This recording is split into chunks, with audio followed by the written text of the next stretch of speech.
Sir पहले तो मैं अल्लाह ताला का शुक्रगुजार कि उसने एक और ज़िंदगी और सेहत वाला दिन आप सबके साथ गुजारने का मुझे मौका दिया, और लाखों दुरूद व सलाम नबी पाक सल्लल्लाहु अलैहि वसल्लम की ज़ात मुबारक पे।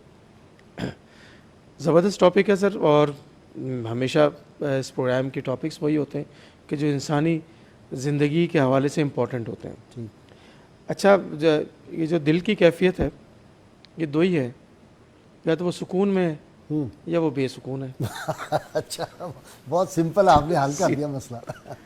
दूसरा, प्रोफेसर साहब ने फरमाया कि अल्लाह का जिक्र करते रहे और अल्लाह को याद करते रहे, तो मैं इसको एक थोड़ा सा एक्सटेंड भी करना चाहता हूँ, तो फिर तुम्हें याद भी रखा जाएगा।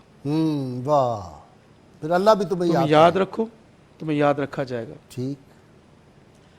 WHO वर्ल्ड हेल्थ ऑर्गेनाइजेशन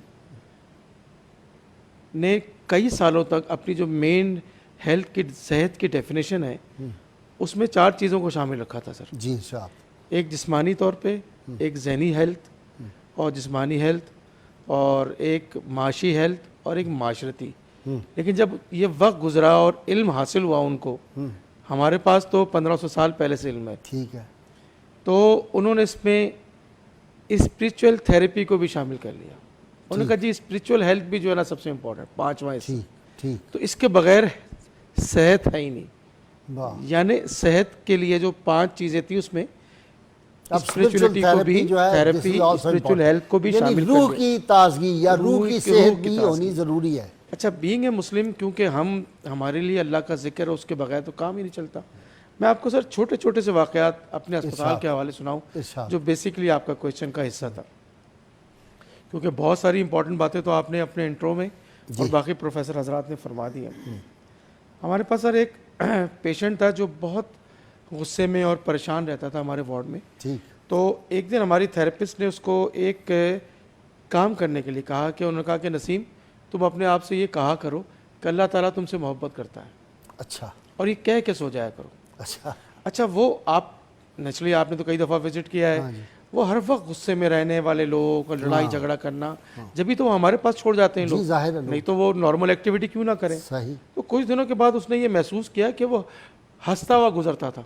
अच्छा। उसने बुलाया उनको, जो ग्रुप थेरेपी हमारी होती है, कि भाई नसीम साहब आपने इस तरह से कैसे तब्दीली आई? तो कहते हैं डॉक्टर साहब आपने ये नहीं कहा था मुझे कि अल्लाह तुमसे मोहब्बत करता है नसीम। तो उस दिन से मैंने अपने आप से ये कहना शुरू कर दिया कि अल्लाह ताला तुमसे मोहब्बत करता है।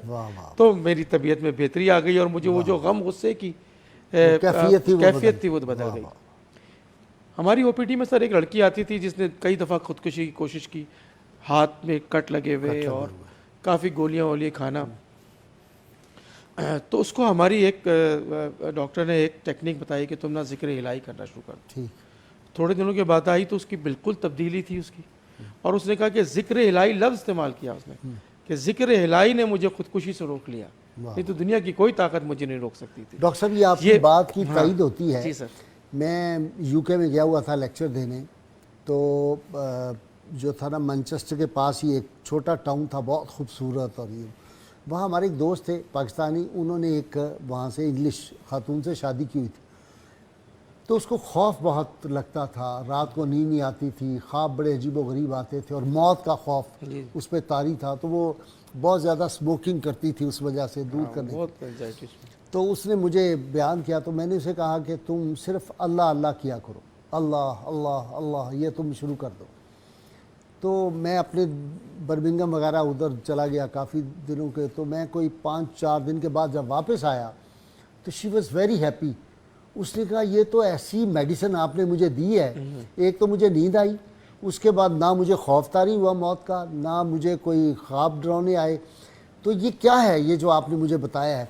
तो कह लिए can I tell other people also जो सफ़र कर रहे हैं इसी मामले में? मैंने कहा यस, तुम्हें खिलाफत दे दी है, तो चाहो ये बताओ। जी सर। तो ये अल्लाह के नाम की बरकत तो है, बहुत अगर यकीन के साथ आप करें। हमारे पास सर एक और साहब थे, अथर साहब, मैं अब तो दुनिया में नहीं है, वो कोयटा से आए थे, 20-25 साल से, अच्छी फैमिली के थे, और फैमिली ने उनको छोड़ दिया था। तो वो बड़े डिप्रेस और स्ट्रेस रहते थे। अब कोई था भी नहीं, वालिदैन का भी इंतकाल हो गया, बहन भाई।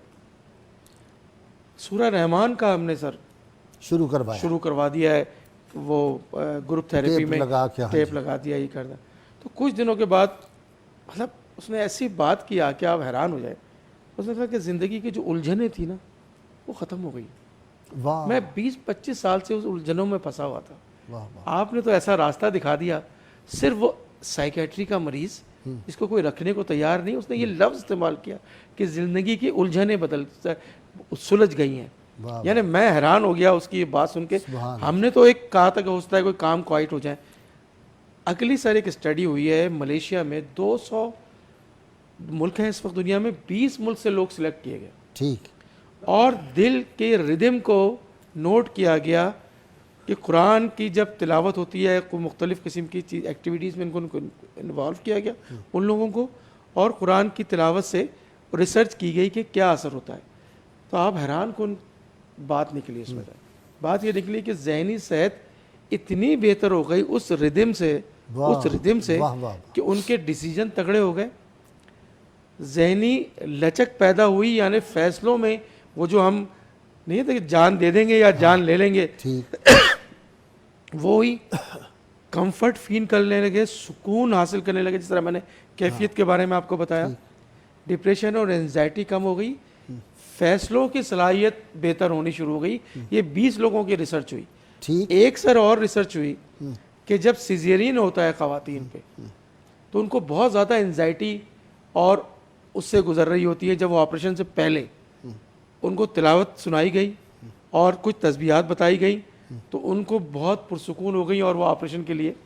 ڈاکٹر صاحب, یہ جو اتفاق ہاسپٹل ہے وہاں ان کا جو ہارٹ کا دل کا وارڈ ہے اس کے انچارج ہیں ڈاکٹر بخشی, بڑا نیک آدمی ہے بہت. انہوں نے اپنی وارڈ کا جو دروازہ ہے اس میں وہ سسٹم فٹ کیا ہوا ہے, جو ہی وہ دروازہ آپ کھولیں گے تو کلمہ شریف کی آواز آئے گی ساری وارڈ میں.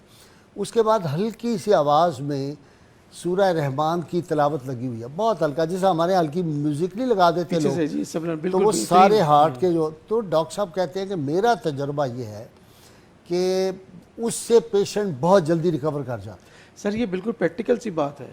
پوری دنیا میں جو ریسرچرز ہیں, اب تو امریکہ میں ایک وارڈ انہوں نے بنا دیا ہے اسپرچول تھیراپی کا وارڈ, اس پہ ریسرچ ہو رہی ہے سر, اس پہ ریسرچ ہو رہی ہے.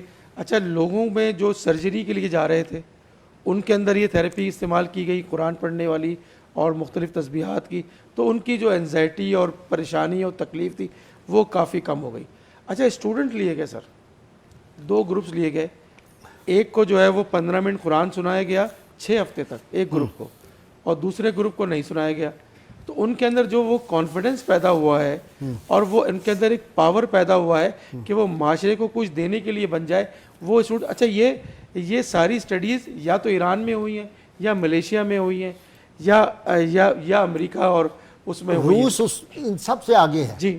وہاں بہت زیادہ اس طرح جو ہے توجہ, اور خاص طور پہ جو ہمارے جو اسلامک کنٹریز وہاں بن گئے ہیں انہوں نے بڑا ریسرچ پہ کام کیا. ڈاکٹر صاحب, کاش ہمارے ملک کے بھی یہ جو ہمارے مشائخ اعظام ہیں یہ اپنی خانقاہوں میں کوئی اس طرح کا جینوئن کام شروع کر دیں. سر یہ ایسا کام شروع کر دیں. اور یہ ہماری خانقاہیں جو تھی یہ تو اصل میں انسانیت سازی کی فیکٹریاں تھیں سر. بالکل. تو اب وہ صنعت سازی بن گئی, اب مال کمانے کی فیکٹریاں بن گئی. ورنہ اگر یہی کام جاری رہتا تو یہ جو معاشرے میں گند ہے, غلاظت ہے, اور معاشرے میں یہ جو نفرتیں ہیں اور یہ سارا کچھ ہے یہ سارا ٹھیک ہو جاتا. سر یہ بے سکونی کی وجہ ہے نا سر, ٹوٹلی دل جو ہے نا وہ سکون میں کہاں ہے, وہ بے چین ہے, وہ بے سکون ہے, جبھی تو وہ اس طرح کے نیگیٹو کام کرتے ہیں. سکون والا بندہ تو سکون بانٹتا ہے نا.